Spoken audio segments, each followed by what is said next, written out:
How's it going, everybody? Today we're going to be talking about the best camera settings for shooting music videos.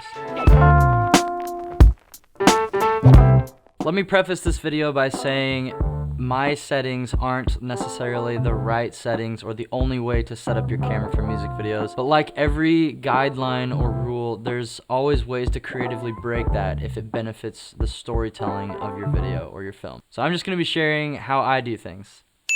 Me personally, I shoot a lot of music videos for heavy rock bands or metal bands, and so there's a lot of movement in there. I have to be very aware of the motion of the video, how much I'm going to be shaking the camera or running around with the camera handheld, or whether it's going to be on a gimbal or a slider or something like that. Since most of my music videos have a lot of motion and camera shake and running around, I tend to shoot in 4K 60 at all times pretty much. Since I'm at 60 frames per second, my shutter is at 1/125th of a second on my GH5. That little bit faster shutter kind of helps keep the image sharp when there's a lot of movement, so it's not a ton of motion blur making the viewer sick. 4K 60 is also super cool because you can slow down any footage that you want, or you can play everything back at 24 frames per second. One thing to always make sure of is to have your sequence settings set to 24 frames per second or 23.976. That way, if you have 60p footage on your timeline, it's still going to be playing back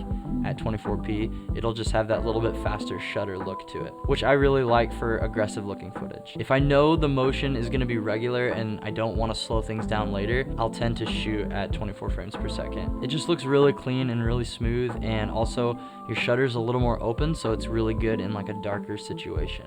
The next tip I would say is to shoot your music videos in a log profile or a flat color profile. If you don't know what log is, it's basically just a super flat image. It's really gray and there's barely any contrast or saturation. The sensor of your camera is maintaining all the information it can in the highlights and the shadows, so it can be a really balanced image.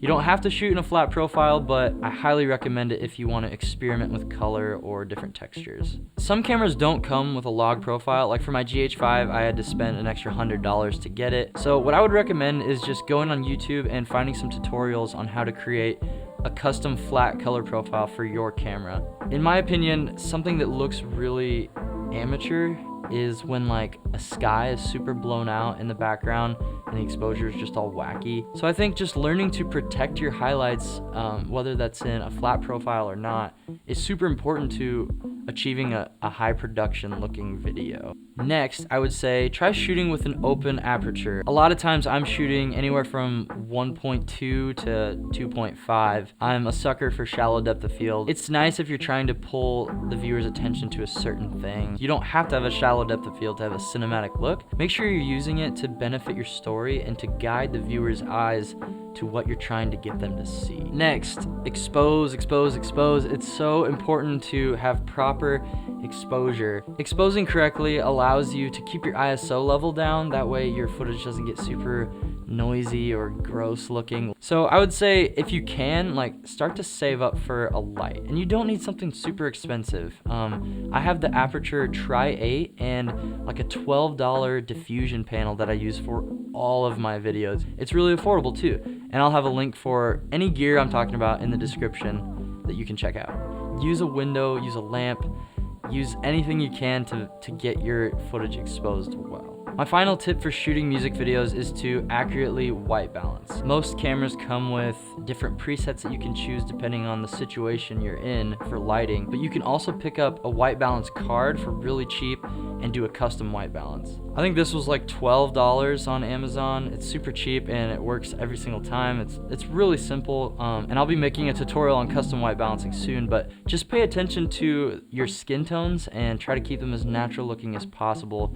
And a lot of that comes from white balancing. Check out some white balance videos and look up the science behind white balance. Start to really research your craft, because those little things of knowledge are really what can make you foundationally solid. I'm still learning as I go too. I don't know everything by any means. We're just learning together, and I wanted to share these few tips that I have. Thank you guys so much for watching this video. I really hope that you guys go out and make some awesome music videos, even if it's just a really simple setup with a window or one light or a lamp or anything. Feel free to send me your links and I would love to check them out. So let's work together and learn from each other and build a community. I appreciate you guys watching this, and I'll see you in the next video. Bye-bye.